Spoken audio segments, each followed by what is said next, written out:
So, meine Damen und Herren, ich möchte Sie bitten, wieder Platz zu nehmen und reinzukommen. Wir haben Ladies and gentlemen, please have a seat again. We have a very tight agenda, so please come back in and have a seat. Ich habe ja mich am Anfang deshalb gemeldet, weil auf einmal Ruhe war. Ja, das haben Sie sehr gut gemacht. Denn ich war gerade drauf und dran, selber einzuspringen. Und ich habe gar nichts dagegen gehabt, dass Sie mir zuvor kamen.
So we are a little bit behind schedule, ladies and gentlemen, and this is why I would like to ask the members of the jury to return to their seats.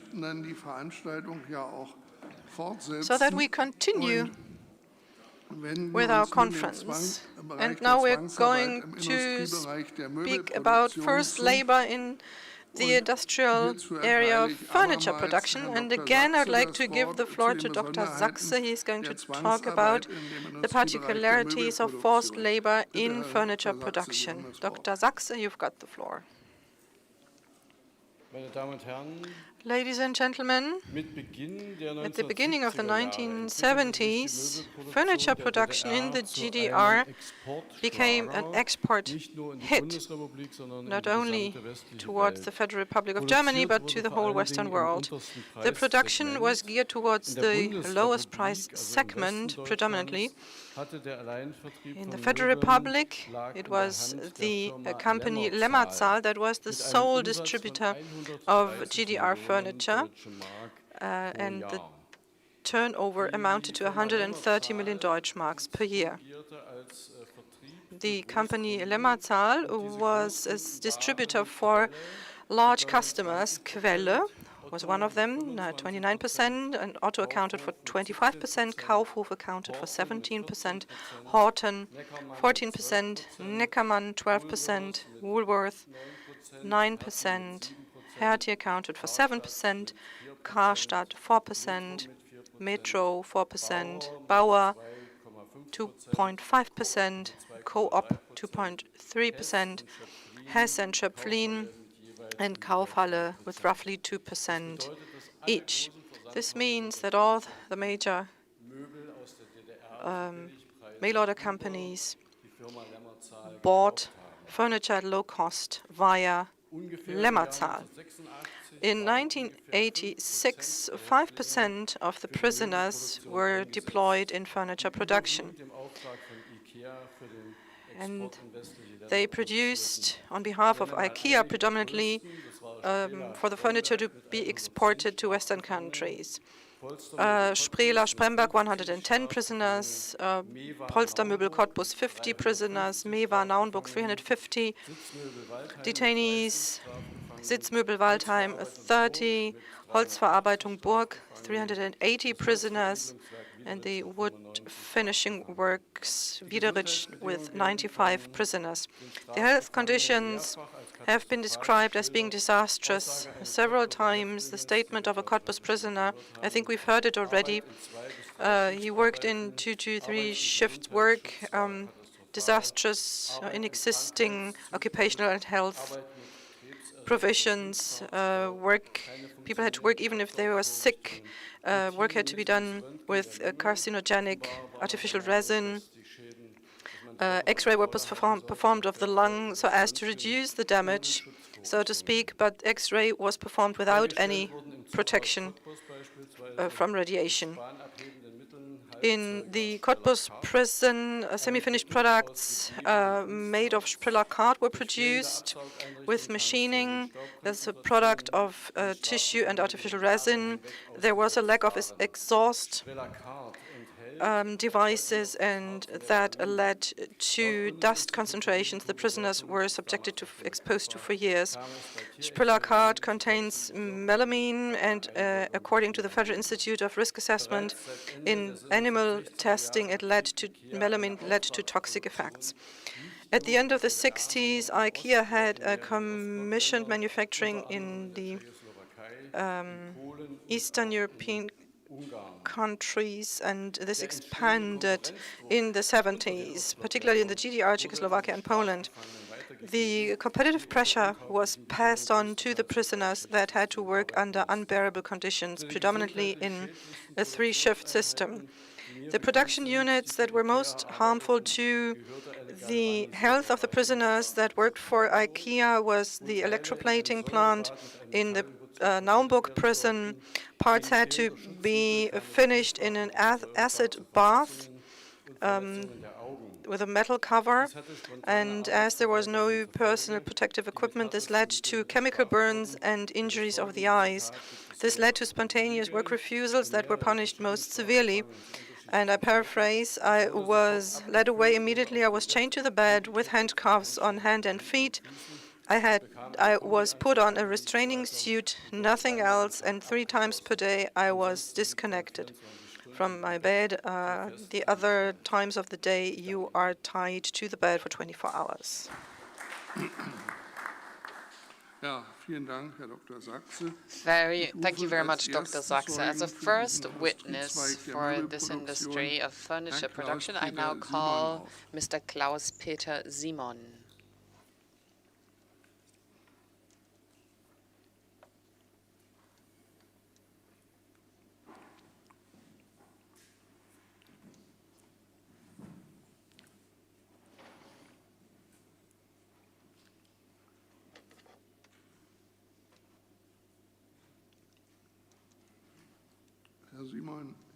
Mr. Simon, please introduce yourself. Hello there, I'm Klaus-Peter Simon.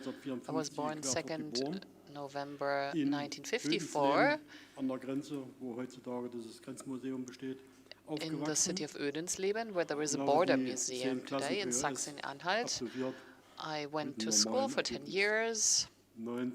Secondary school I graduated from in 1972. On the 29th of December, I was arrested at the border near Offleben in Germany. 2 border police officers discovered me and shot at me, so that I threw myself to the ground and I thought I died, but I hadn't. Luckily. But still, I felt as if I had died that moment. This was the moment when I just thought it didn't hurt, so I might be dead. And it might have been a good death, apart from that.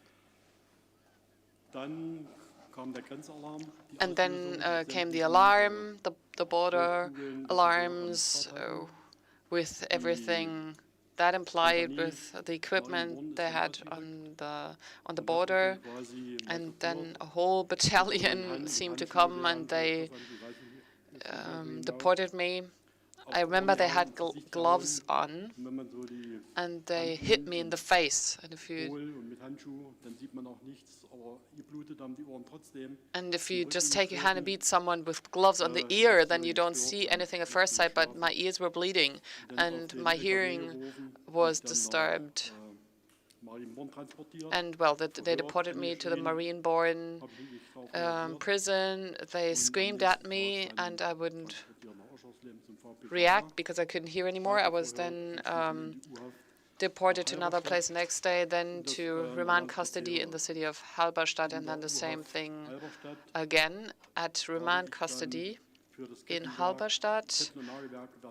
I had to work for nail works in Wernigerode, and there were turning lathes, for example, that we had to work on, and I had to turn the chain gear. And well, you have these rolls and chains, like stepless chains, regulating the speed on the turning lathe, and I tested different chain sizes on the gear, and then I would clamp in the chains in lubricant.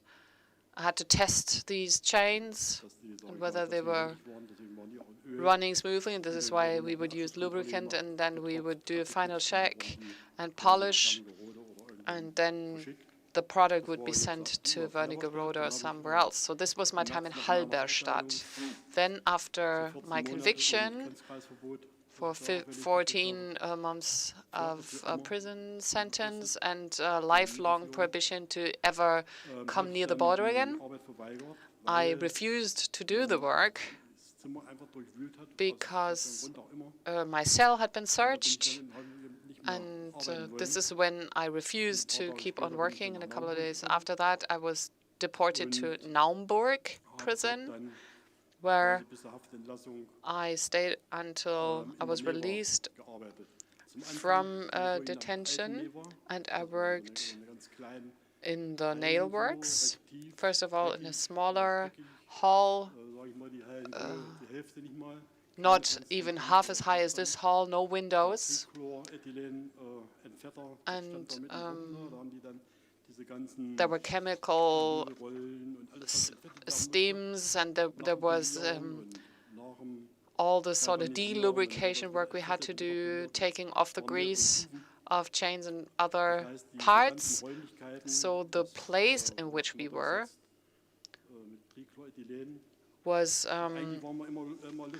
infected with chemicals, and I always felt like being high on some drug for the chemical evaporations in the air. And we always felt as if we wanted to pull jokes and be in a good mood, even though we weren't. The work was very hard.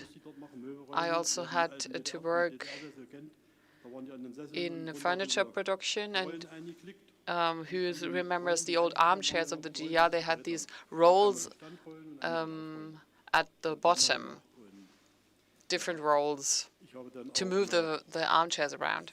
And I would work there as well in producing these little rolls, and also for office chairs, when there would be these parts attached to them.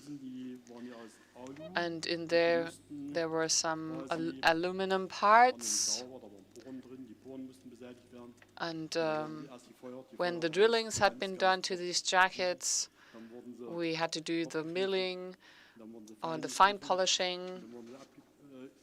There was different polishing stages that had to be done. And then when you would take off the resin, you would see whether there was any more drilling holes in them, and if not, we would polish the surface. So we did polishing, cleaning, final check,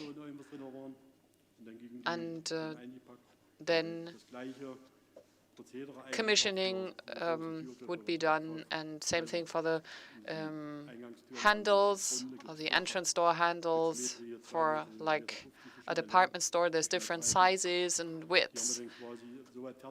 So we finished these to the final production stage. Okay, thank you. I think you're already progressing to the part of describing your work, but this is the part that the jury should cover with their questions. So thanks a lot for doing that. But we had assigned a certain time slot for the introduction and a certain time slot for the questions from the jury, and we shouldn't answer their questions before they've even asked. So, okay, so I told you too much about my work itself. Okay, so I'll pass to the first question, or I have a comment rather. I have a comment on the hazardous and dangerous effects of melamine and the laminated panels. So melamine is hazardous for our health. We know that now.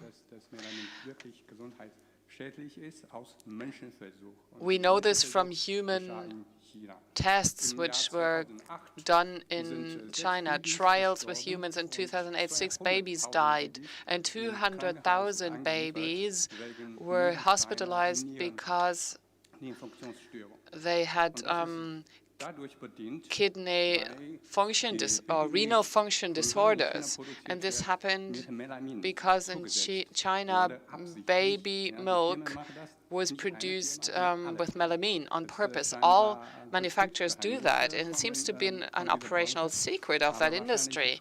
But at the time it happened, there was an extreme admixture of melamine.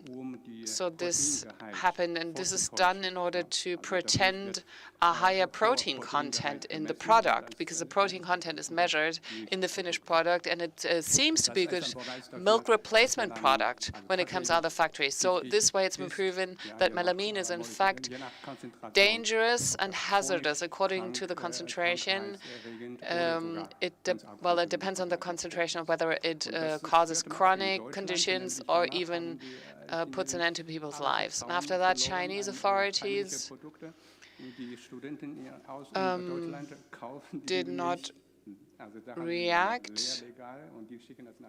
So students from Germany bought this milk product, this milk powder from China to test it, and some Chinese supermarkets now also say you're only allowed to buy that and that much quantity of the product in order not to endanger your baby's health. So were you professionally qualified before you started working at your workplace? And if not, how were you prepared to carry out the work? And did you have a choice to take a different job, or was there no choice? Well, when I first got there, I was 18 years of age. I had just turned 18, and 4 weeks after that, this event happened. So I had no professional experience whatsoever.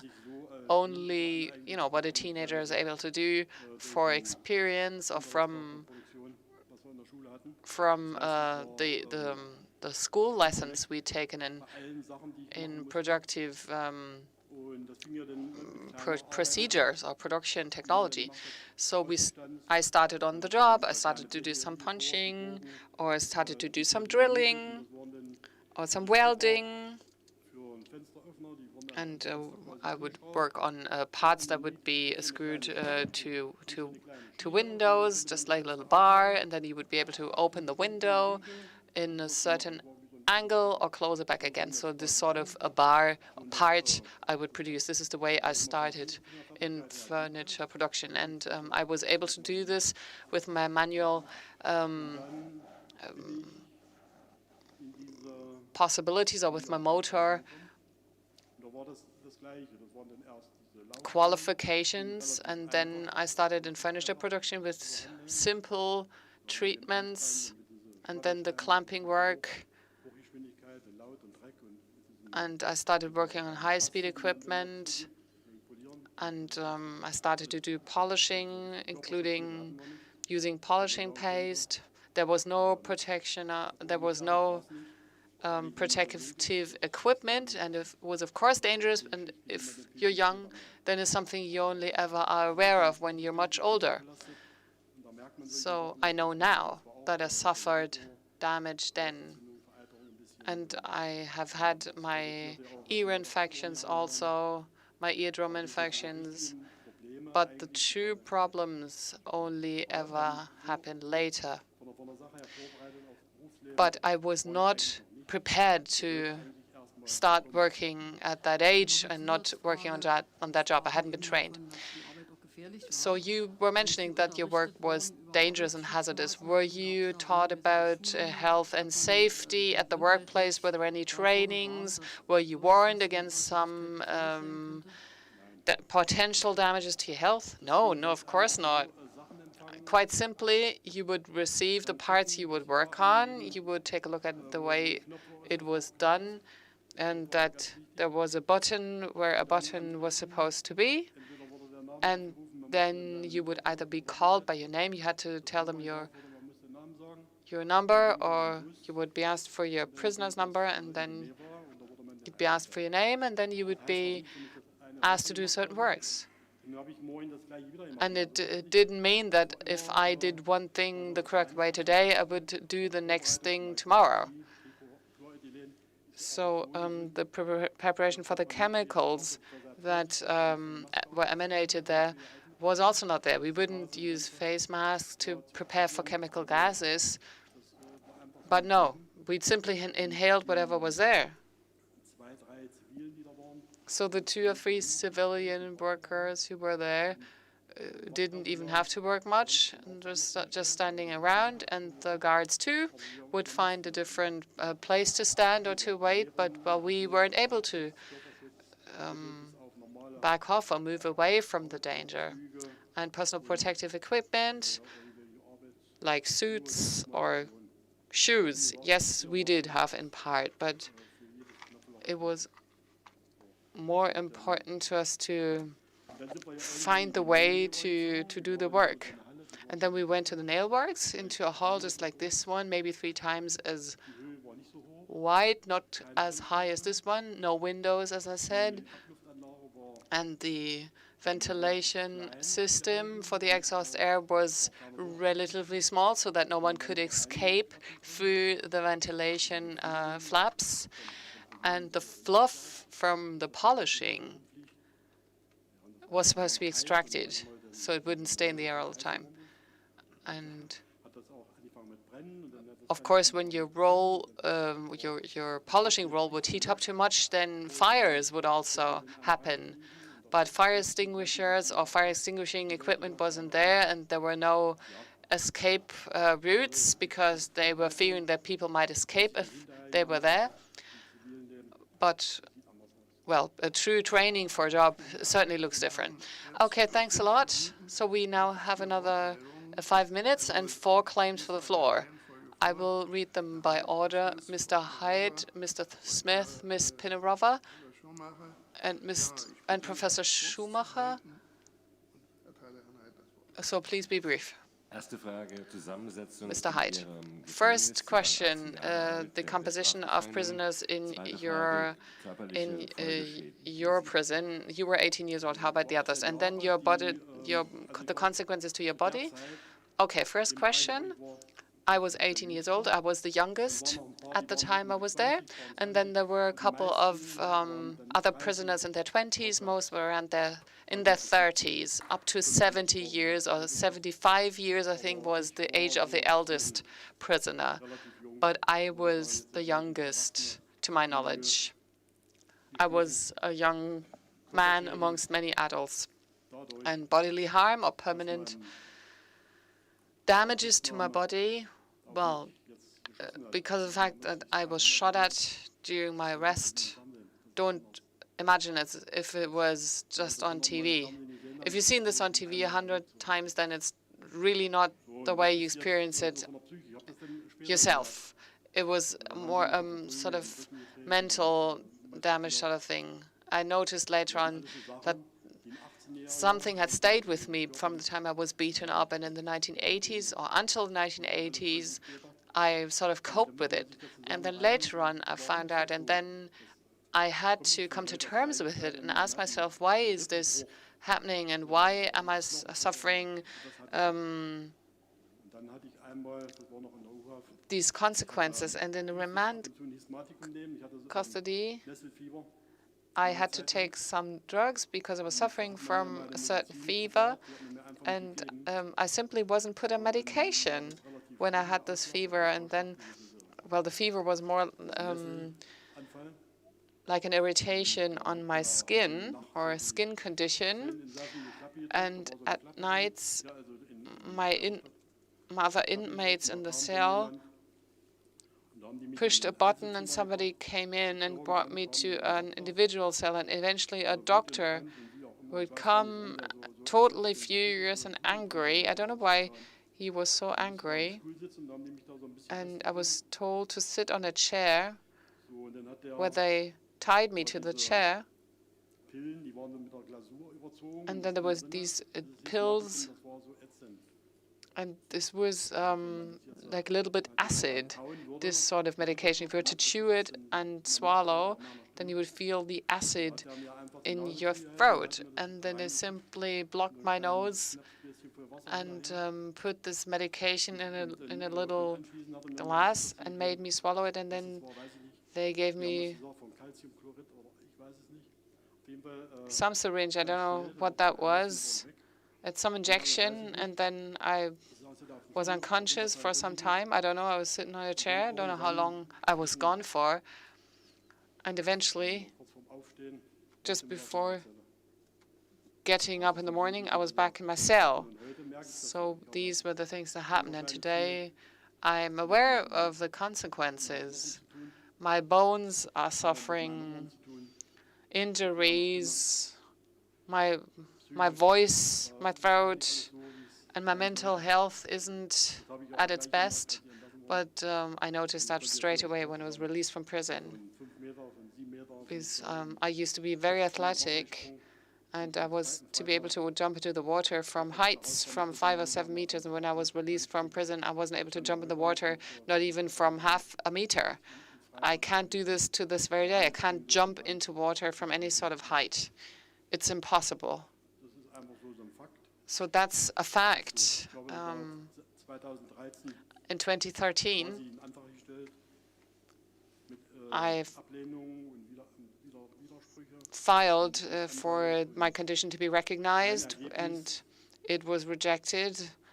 I went to the lawyer, no result, and now 2020, we're 7 years into that process.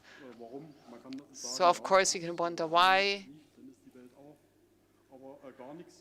and you might wonder whether you shouldn't just simply accept it, but I'm not sure. I'm not sure whether that's okay, and I don't know why this is done to people and why still this is happening today, why my damages have not been recognized. And I'm not the only one, I'm sure. And I'm sure there are more people who were even more severely affected than I was. Okay, we can see that our witness is pretty much affected emotionally. So I would like to ask Mr. Smith, Ms. Pennerover, and Mr. Professor Schumacher, would you like to keep up your claim for the floor? Just one quick clarification. What you were just describing,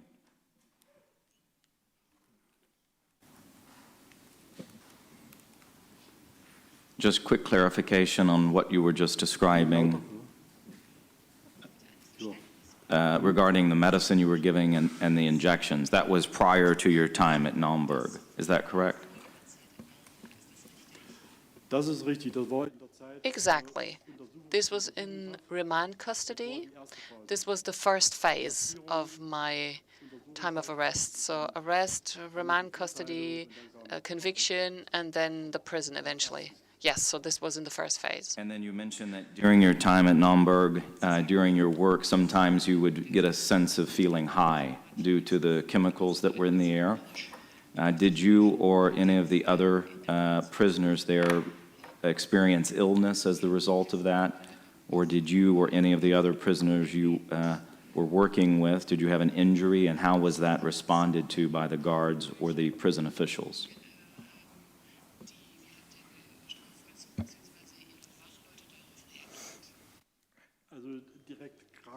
Well, I did not suffer any direct disease as a consequence, I wouldn't say, or I would know, but the mental strain, the trauma that I experienced after being released from prison needs to come from somewhere. I mean, okay, I was shot at, and I thought about it every day, 10 months, 11 months.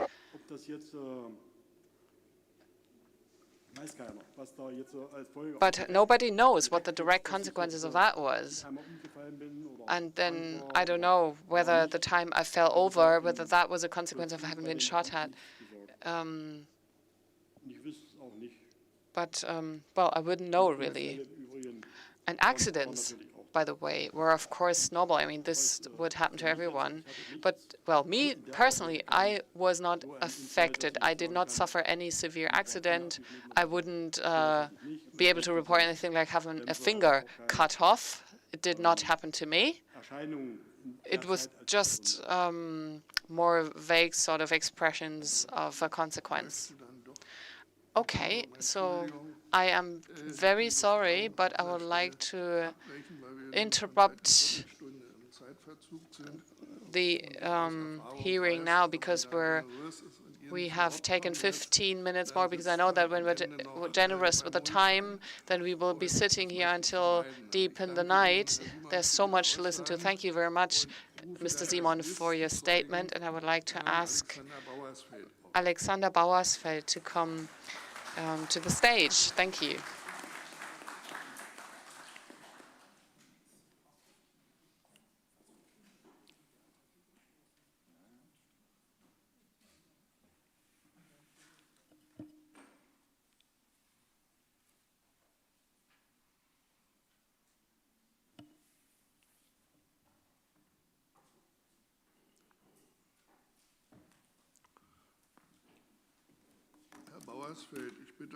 Mr. Bausfeld, I would also like to ask you to introduce yourself briefly.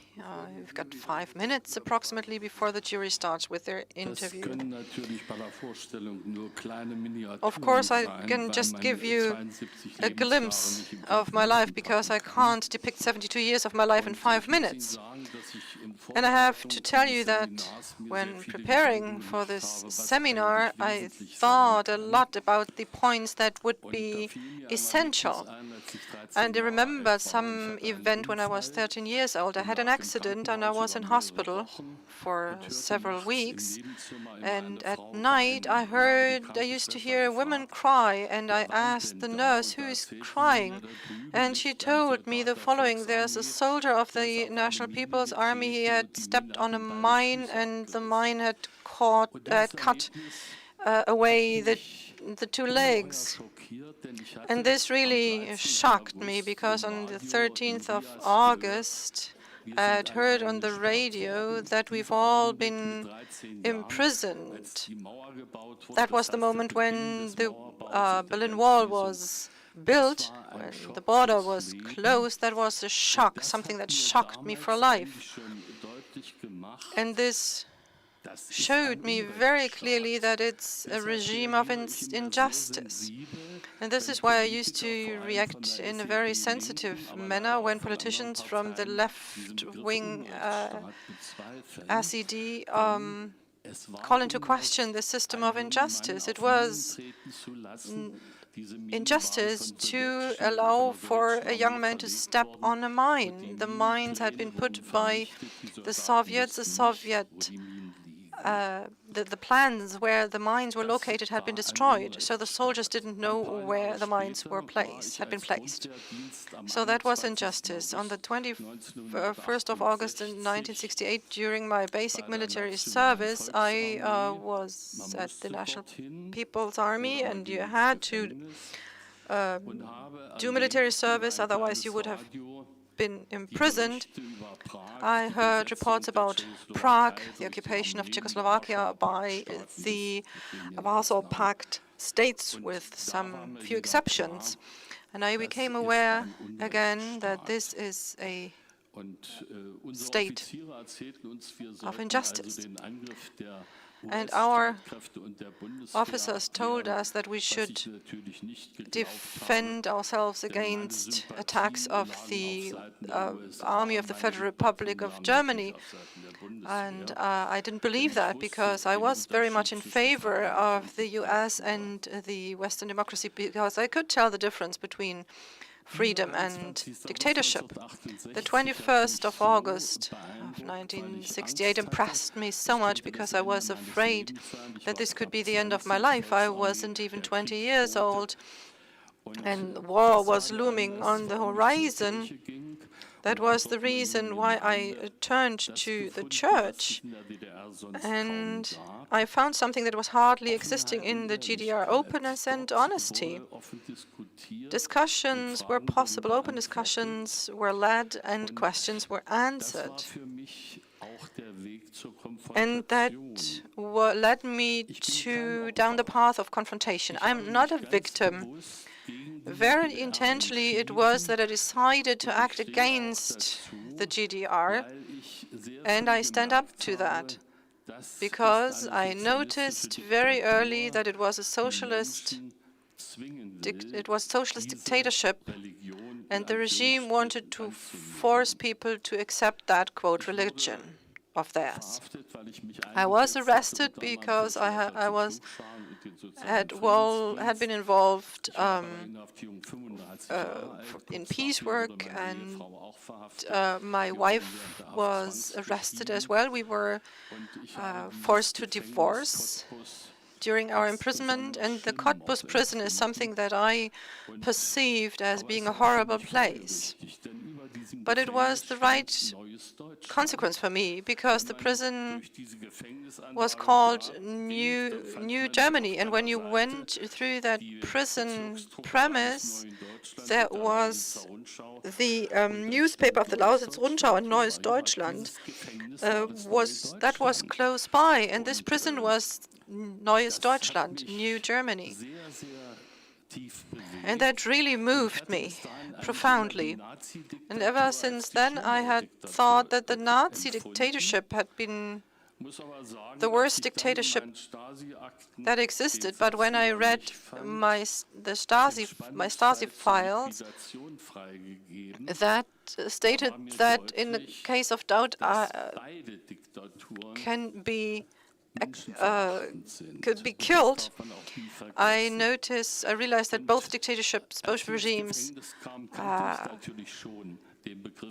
weren't respecting the human beings at all. When I came to Cottbus, I knew Sigmar Faust already. I knew the prison because he had been imprisoned in a cell, and together with Dieter Dombrowski, later on, he turned this prison into a memorial. And I'm still shocked by the fact that this ideology of socialism and communism returned, and that more than 1.4 billion people are still suffering from this dictatorship. And as we are sitting here in this very moment, people are oppressed, assassinated by socialist and communist dictatorships. And this is why I think that we have to keep informing people about these crimes and shedding a light on them. Thank you very much for introducing yourself, and the jury would like to ask you about your work for VEB Spreler-Spremberg.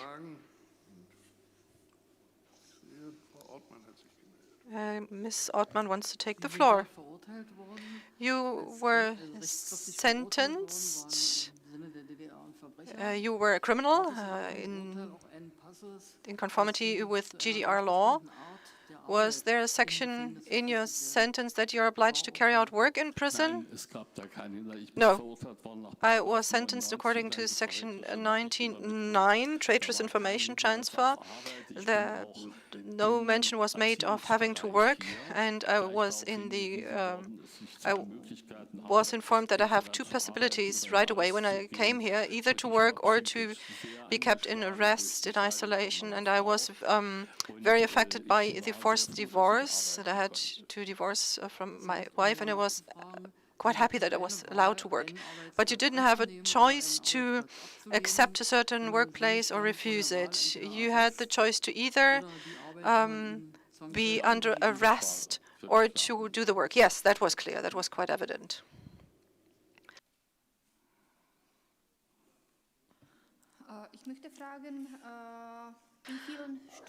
I have a question. How many hours did you have to work per day or per week? And were you forced to work longer hours? And if so, how and why? And were you paid for the overtime you worked? We worked in a three-shift system, the morning shift, late shift, and night shift. And I think it was 8 hours, and the working conditions were very bad, and so was the wage that was paid. But I had come up with a trick as to how to overfulfill the targets. I had parts run through twice, and it was paid for twice, so to speak, although it had been finished the first time. But I'm a non-smoker, so I didn't need any money for cigarettes. And the money that I had, I used it for Sumavit vitamin pills, or an apple if I was lucky.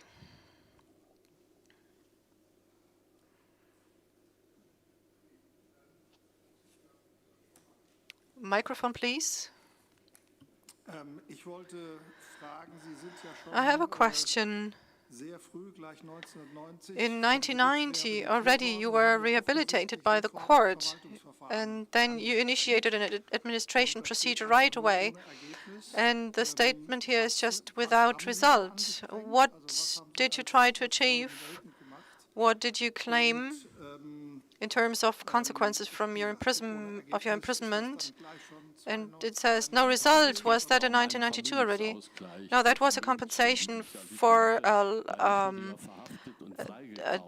an asset that I lost. So I was bought free and I couldn't take my assets. And the state authorities of Brandenburg didn't accept that. It just didn't have any consequence. So there was no compensation of the assets that I lost. For instance, a car. When I was arrested, I had a car and this car was gone, etc.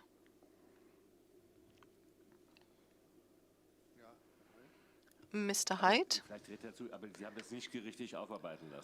But you didn't have your files be reviewed and reassessed. Oh, yes. The district court of Cottbus revoked the sentence later on. This was done, but this was just a question on the assets, and that ended without result. And there's no court ruling on that. No, I experienced what many other people experienced as well. At the beginning of the 90s, when VEB Spreler-Sprengberg still existed, there's still a letterhead stating VEB Spreler-Sprengberg, and they absolutely refused to discuss that matter. And the state of Brandenburg was considered to be a People's Republic of Brandenburg, and there were many authorities that didn't want to touch that clandestine topic. For many years, there was no commissioner for the revision of the Stasi files. If nobody else has a question, I would like to ask a question. But you didn't go to the administration court to force the Brandenburg authorities to become active. No, this is a torture I didn't want to be involved in. Mr. Smith, please. During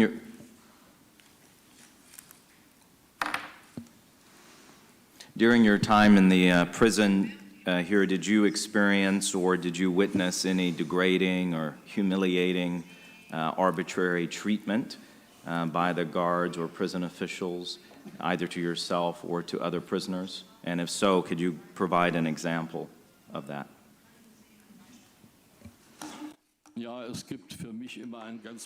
Well, there's always one very impressive example. There was a fellow prisoner who was supposed to be released soon, and he was oppressed by the prison personnel. He took chalk and he wrote Salz to the wall and Gitter, and that was the synonym for the detention authorities. And then the guard came to me and said, "Why are you complaining about me?" And I said, "Why? When I'm a pensioner, I want to emigrate to the West." And that was important to that person, that he would not be accused of anything that could be held against him. There were assaults, but time and time again, but what I found was very bad was the malnutrition and the poisonous dust, the toxic dust that we had to breathe in. It has been mentioned already that Spreler belongs to those companies that had the worst working conditions that would be imaginable. And that wasn't in line with the labor law of the GDR. They violated their own laws.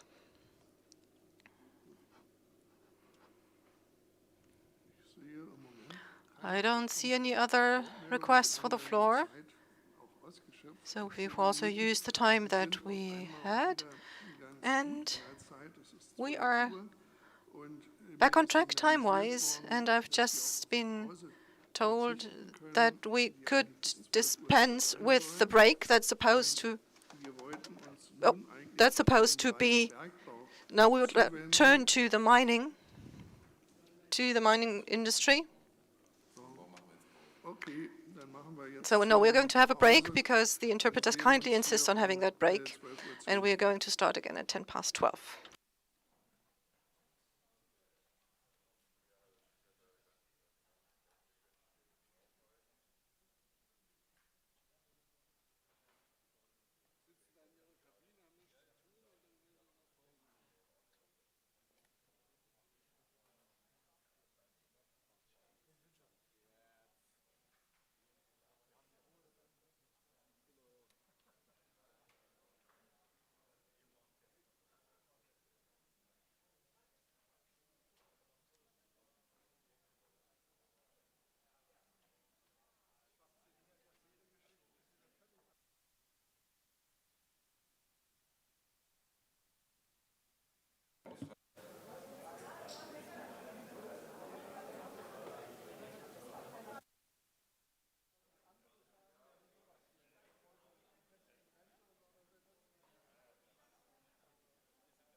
So, meine Damen und Herren, ich würde Sie bitten, wieder reinzukommen,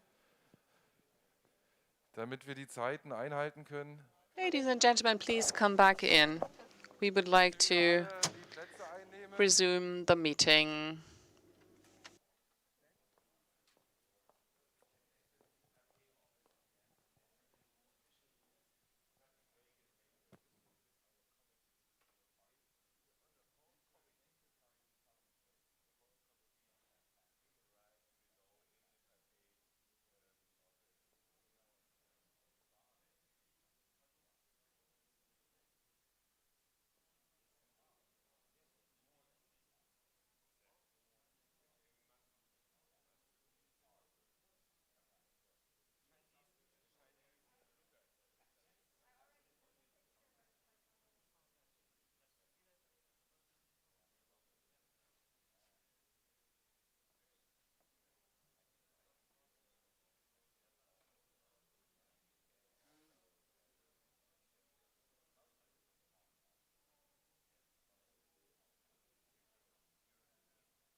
Ladies and gentlemen, we would like to continue. Now, we originally wanted to turn to mining. Now, mining was another very important industry in forced labor, but both witnesses were not able to come. Mr. Isikli couldn't attend because of health issues due to the consequences of his time in prison, which is a tragedy that he cannot appear here today because he's suffering from such grave health issues. Instead of hearing Mr. Isikli, we have a witness here for civil construction and underground construction who will step in for him. But as mining was such an important part of forced labor, we will still hear the introduction to forced labor in mining. And I would like to ask Dr. Sachse to take the floor. Ladies and gentlemen, maybe I can give you a little bit of a longer explanation, because mining as an industry in the 1940s and in the 1950s and into the 1960s was absolutely vital to the GDR. And also, we have an overlap with the Czech Republic here because uranium mining is important in this context. The area of the GDR, apart from some lignite deposits, was relatively poor in raw materials or in commodities, and the imports were almost unaffordable, because of which copper was mined near Hettstetter and hard coal was mined near Zwickau, even though the cost was so high. And to bring down cost against the international conventions, forced laborers were used in underground mining.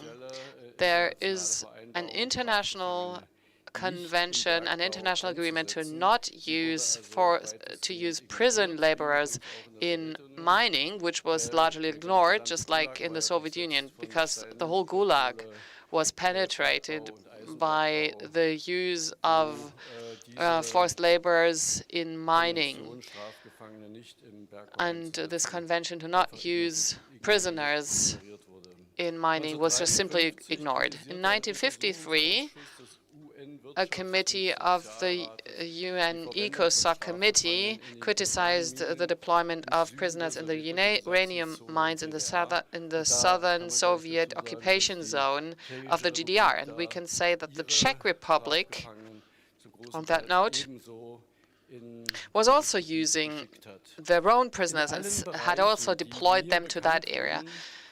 In all cases known to me, prisoners were used as underground miners without any training at all, and who knows how complex this work is, knows that a lack of training can be fatal and has been fatal in many cases. The high number of fatalities was criticized even by the Soviets as occupation power, after it had been also criticized by the Western allies. The Wilhelm P. Combine asked for up to 1,000 prisoners to use in a mine in underground works. According to internal stats of the DDR, the accident rates with prisoners in underground mining were 5 times as high as with civilian miners. And to bring the numbers down, prisoners who were on the verge of dying were sent to regular hospitals to treat them as if they had suffered regular accidents, so that at the moment they died, the reason of their death was obscured. The quote for lost time incident frequency rate was at 23% eventually, so that 25% of all prisoners suffered a work accident that was under duty to be reported. With the civilian miners, the rate was also very high, namely 7%. So this shows us the conditions under which mining was done back then. Then there were further prisoners who were used in the processing after mining, so heavy metal, dust, and other hazardous substances have to be also considered. In 1953, 3,850 long-term prisoners were called to work in further processing and to poison prisoners through a higher exposure to hazardous substances was just simply accepted, which we can tell from internal documents of the GDR. Heavy metal, dust, and an increase of radioactivity were normal in the processing of slag and in copper smelters to produce copper stones in Hedstedt, near Volkstedt. In 1962, according to internal stats of the GDR, 1,250 prisoners, that figure corresponds to 7.3%, were used for underground mining. 2,340 prisoners, equaling 13%, worked in open-cast lignite mines with track construction works. In track construction, railway track construction, younger people were used because this was very hard work, very hard physical work out in any kind of weather, and who wasn't fit for that was suffering heavy bodily injuries. For 1985, the plan was to use 2,380 prisoners all across the DDR to use them for lignite mining. And at the end of the 1960s, teenagers from teenage prison facilities were also used to work in similar areas. Prisoners in open cast mining had to work in every and any weather with shovels, and they had to lay the tracks manually at -10 degrees or -20 degrees in the hot summer's heat. Any sort of weather, so these forced laborers were used all the time. These prisoners have reported the most terrible consequences in working out in a snowstorm. There were more than 80% of workers working in these areas who were prisoners and who suffered bone fractures, contusions, injuries to the spine, and the like.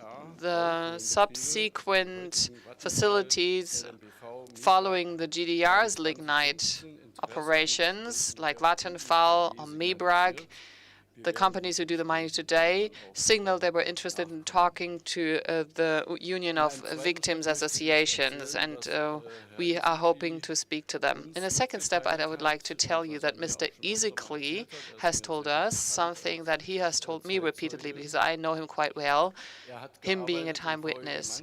So Mr. Isikli spoke about his work at Eisleben, where slag from a furnace from copper smelter was processed into copper stones. And this was a very hard bodily work, because the work was done manually, because on the ground there was nothing but some sort of a grid, and the slag was cast in there, and so they could walk over it. The prisoners were given wood or timber shoes, and these shoes in part were burned, or simply caught fire, as they were walking across this surface covered in the hot slag. Back pains, untreated, were a regular disease, and only when prisoners weren't able to move anymore would they be able to see a doctor about it, or would replacement works be found for them. The slag bubbles produced scraps and pieces that caused injuries to the limbs, to legs and arms, which were often not treated. Radioactivity is also an unresolved problem or issue. The copper itself has a slightly altered level of radioactivity, usually not harmful to human beings, but if you're in touch with these substances 2 times in a row, and if you have to inhale this dust all the time, then eventually it is possible, and this has been confirmed by a German news magazine also, then these dust can be carcinogenic. With Mr. Isikli, and we're allowed to say this, we can tell you that he has a thyroid cancer, which was already surgically removed in GDR times, but he wasn't told that he had cancer, because he knew what this was down to. So it was only after 1990 that we have medical records for what actually happened to him and what his condition is. So it is incredible, the irony and the cruelty with which this was done, because these copper stones were also bought by Western German customers. They've been taken out of the ground in the meantime, wherever they were laid, but there still are a couple of places where they were left in the ground, and they're supposed to remember these victims also. So I wouldn't want to answer any questions on behalf of Mr. Isikli, because I am only his replacement, only stepping him firm. Thank you. Thank you. Thank you very much, Dr. Sachse, for your explanations, also with regard to our witness, Mr. Isikli. It's quite evident that we cannot ask a witness who isn't here using you as a source of information. But I'm all the more pleased that there is a witness who has been willing to fill in for our other witness who hasn't been here. And I would like to ask Mr. Wegner to take the floor.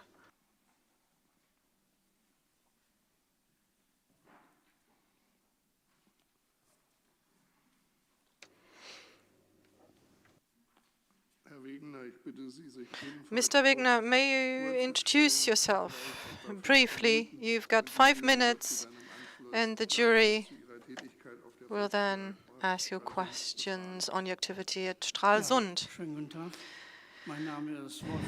Good afternoon, Wolfgang Wegener. I was born on the 26th of September 1948 in Schwerin. My mother is from Pomerania, Slops today. My stepfather comes from Bohemia, close to what today is the Czech Republic, very close to the border.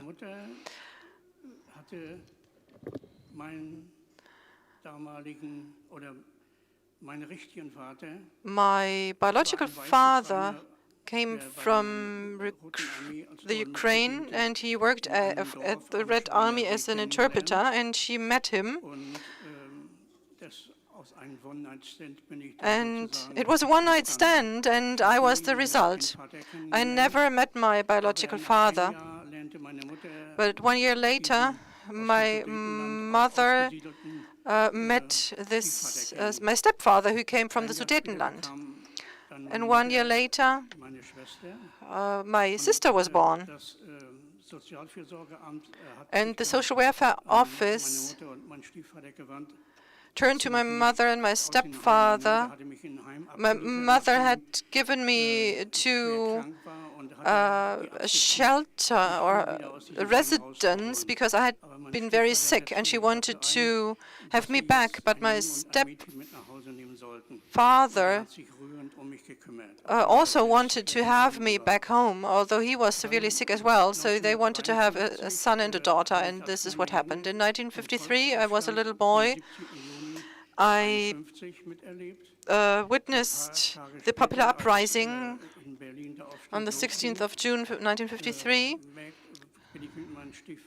Together with my stepfather, I walked through the city of Schwerin, and he wanted to show me my birthplace, where I was born. It was a military and police building,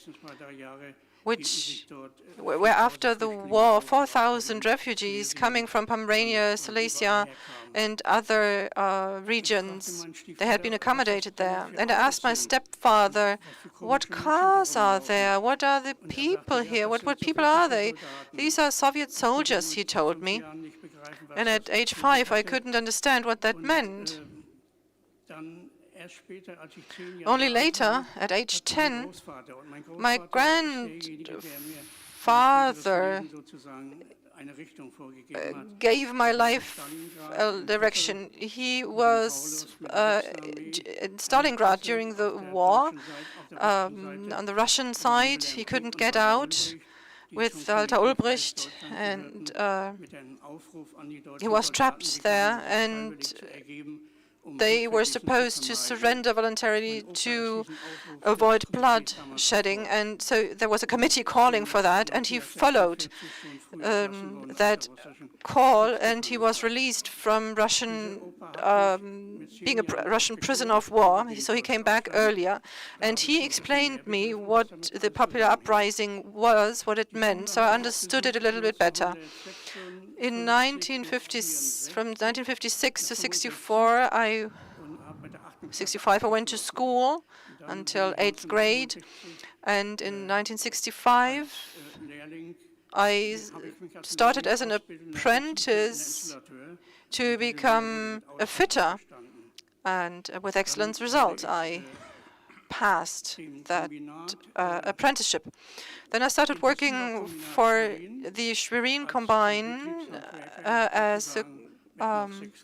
together with 6 colleagues in the profession that I trained in. Then I was 18 years old. I was examined to go to do military service. As I was an apprentice at the time, I didn't really think about it. It sounded good because there were some benefits to it.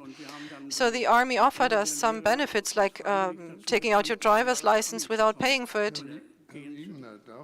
Mr. Wegener, may I ask you to turn to your time in prison and speak about it so that we can ask with the hearing. They start with the hearing.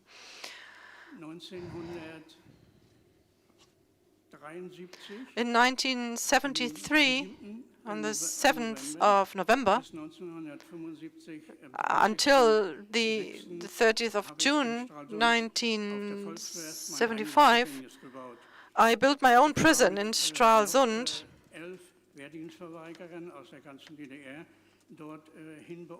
I was in the Volkswerft Stralsund. I was ordered there to build our own prison. It's a kind of a shipyard. There was a combine that was managing it, and the interior hadn't been built yet, but we were supposed to, so the underground work had just started, and we had to dig deep, and I was responsible for the drainage system, not at the beginning, but when I asked and made some suggestions to change the sewage system, the maps that had to, the layouts that had to be changed, and there were possibilities to improve the plans. So he was surprised to hear that I was informed about that. And I said, I was trained in that field.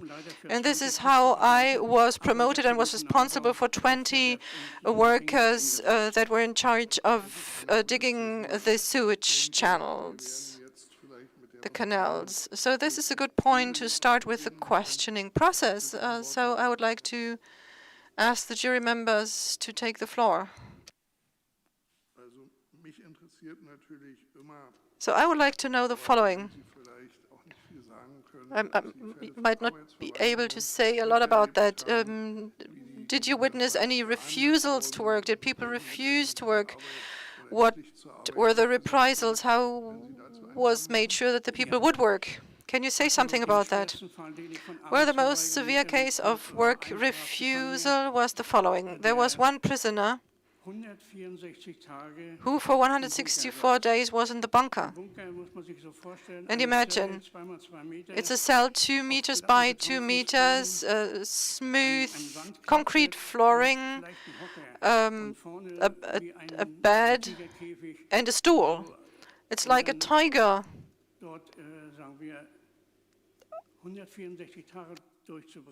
Cage. To stay there for 164 days. I mean, after 3 weeks, he was released, and he spit on the guard, and he cursed and insulted the guard, and then had to be in the bunker again for 3 weeks. He had a weight of 60 kilos and many kilos less after 164 days. So this is what happened. And he, as other witnesses have already said, you were not given the possibility to buy the things you wanted to buy. You couldn't receive any parcels. And that was the way in which, well, it also happened that you weren't given any money. You didn't earn any money and couldn't buy anything. Thank you very much. You said that you built your own prison. So you were accommodated elsewhere. What about the conditions of your accommodation and food, etc.? At the beginning, we were in remand custody. That was a very old premise. No toilets, no water. We were isolated.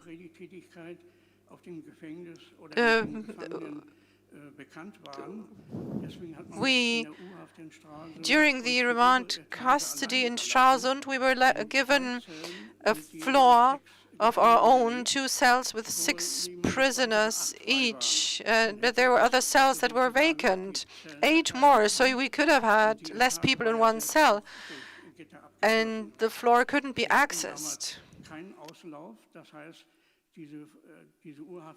So there was no yard in that facility where we could take some fresh air. We only had the hallway, and in the cells there were 2 air flaps above the door, 200-watt bulb as well, very small hole, and a very small window to ventilate. And if you're 6 people on 10 square meters with 6 beds, more pieces of furniture, and so you only have half a meter to stand.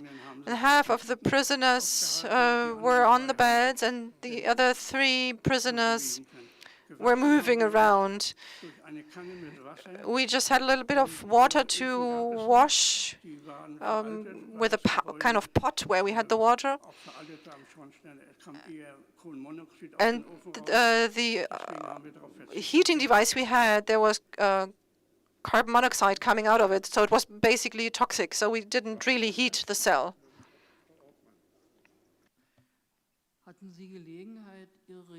Did you have an opportunity to practice your religion during your time in prison? When we came to Stralsund,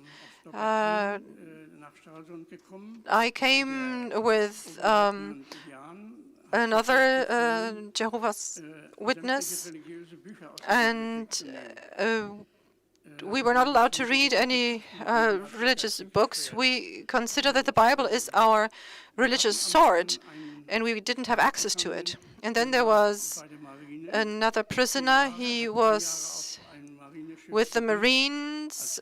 He had worked there as a cook for 4 years on a ship, and he was also refused to practice his religion. And he was on remand custody, and he had a Bible. So he joined us, and he had a Bible. But the Bible was taken away from him because we had gotten in touch with him.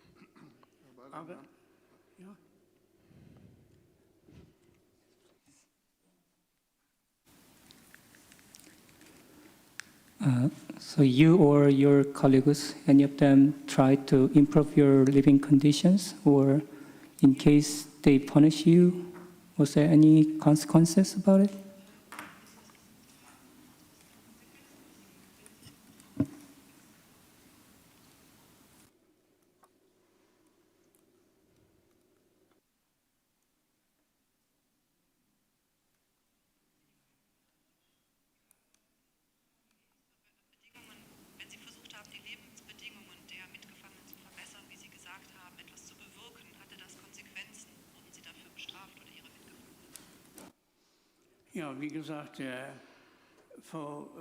Yes, as I said, the prison director had already heard from other prisons that the Jehovah's Witnesses should be isolated.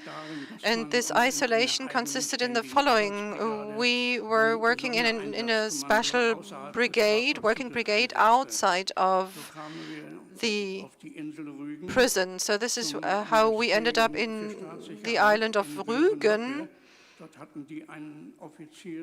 And there was a residence, a recreation center for members of the authorities. So they had a separate beach. And we built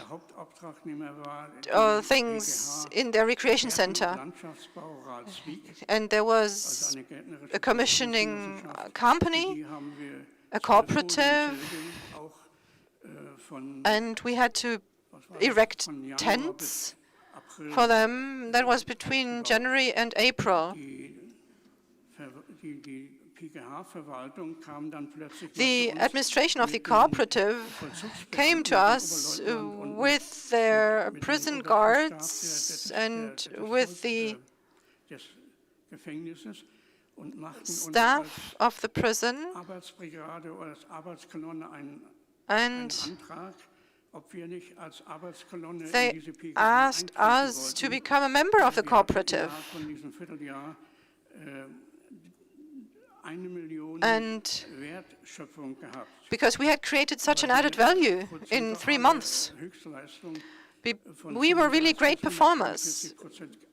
We outperformed, we overfulfilled everything by 100, and the result was 135% of the plan. And after a very short period of familiarizing ourselves with the work we had to do, we were able to do the work.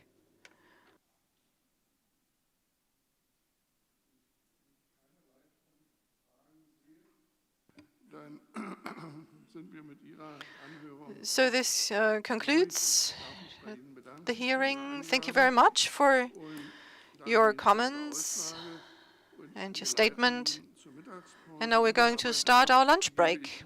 But I give the floor to Mr. Baumgarten to give us some Genau, information. vielen Dank. Wir haben die ersten Thank you 3 very Runden much. This concludes the first 3 rounds of Der Livestream geht nach der Mittagspause interviewing the witnesses. weiter. We're going to Als start zweites, das again Essen ist wieder after wie gestern lunch, draußen. Heute also with gibt's a live vom stream. Grill Food feinen will Huhn be und served vegetarische outside. Grüße bitte There is Vegetarier vegetarian food and zulassen. meat. Weil ich So die please Seite leave lassen. the vegetarian food to the vegetarians, Gesagt, nicht, dass die alle weg sind. because we don't want the Und dann vegetarian wird das dishes dritte Stück, to weil wir be jetzt, alle ja zusammen haben, ein Gruppenfoto taken away from by others. und And Freunde. there was Das the machen wir dann hier in der Halle, glaube ich, am besten, weil da haben wir einen schönen request to Hintergrund have und a da wird der picture Fotograf taken sein, of the das machen jury, wir and the mit Abstand. photographer is going Dann to wünsche ich take eine care of schöne that. Mittagspause. So enjoy your lunch break. Ach so, wann geht's weiter? When are we going to continue? Entschuldigung, muss ich selber noch mal gucken. Weiter geht's um 14:10 So we're going to Also wir continue haben at jetzt 10 past 2, 1,5 so we have 1.5 Ja, vielen hours. Dank. Thank you.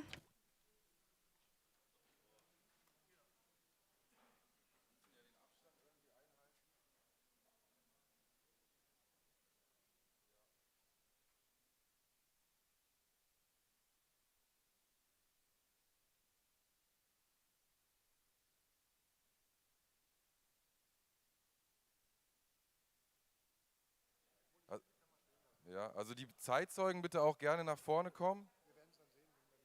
Ja, The okay. witnesses can also come Und to die the 3 front, Veranstalter. please. Wo ist denn Herr Dombrowski? Sie müssen And auch the organizers. Mr. Dombrowski, please. We want you to be in the picture as well. aufs Foto, ja? Ich muss mir nur meine Maske wieder anziehen.